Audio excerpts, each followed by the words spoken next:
અને બાળક એ ભાઈ એ તારી વિચારસરણી બદલ. અને આ બાળક છે ને તારું છે. મારું? જે દિવસે તે મને ડિવોર્સ પેપર મોકલ્યા ત્યારે મને ખબર પડી કે હું પ્રેગ્નન્ટ છું. મેં તને ઘણા ફોન કર્યા પણ તું ફોન કાપતો હતો.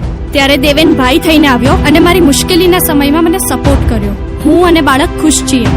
મારા બાળકને મેં મારું નામ આપ્યું છે અને હું એને મારા નામથી જ જીવાડીશ. મને તારી કોઈ જરૂર નથી. ચલ ભાઈ. આખો ઇન્ડિયા ડોલે.